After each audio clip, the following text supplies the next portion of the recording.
சிவாய நம. மேஷராசி வீரத்திற்கு பேர் போன மேஷராசி என்பர்களே அப்படின்னு தான் ஸ்டார்ட் பண்ணோம். ஸோ இந்த அன்னியன் கிட்ட பல்லாம் அவங்களால போடாமல் இருக்கவே முடியாது வாழ்க்கையில். அதாவது என்னன்னா, கோவம் வந்துருச்சு எல்லாமே காலி. அதுதான் மேஷம்.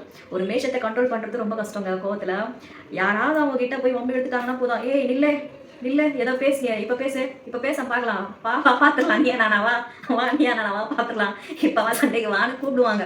இதுதான் அந்த அன்னியன் மேஷத்தோட அன்னியன் பண்ணக்கூடிய வேலை.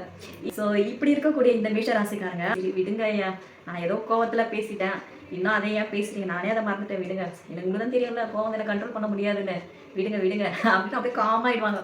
கோவம் வந்தால் எரிமலை எப்படி வெடிக்கும்னு ஒரு டைலாக் இருக்குல்ல, அது அவங்க தான். அப்படியே கோவம் போயிடுச்சுன்னா இந்த அணிலில் வராங்களே தாலே லாலே, அதுவும் அவங்க தான். ஸோ இந்த 2 விதமான குணங்கள் கொண்டவர்கள் மேஷ ராசிக்காரர்கள். இந்த டைப்பில் இருக்கிறதுனால தான் கோவத்தோட அளவை கொஞ்சம் குறைச்சிக்கணும்னு அர்த்தம். ஸோ அன்பானவங்க கிட்ட வந்து நிறைய சண்டை சச்சரவுகள் வரதுக்கான காரணம் உங்களுடைய கோவமாகத்தான் இருக்கும். இதை நீங்கள் கொஞ்சம் உணர்ந்து உங்களுடைய கோவத்தன்மையை கொஞ்சம் குறைச்சிக்கிட்டிங்கன்னா உங்களை விட்டு எந்த உறவும் பிரியாதுன்னு சொல்லலாம்.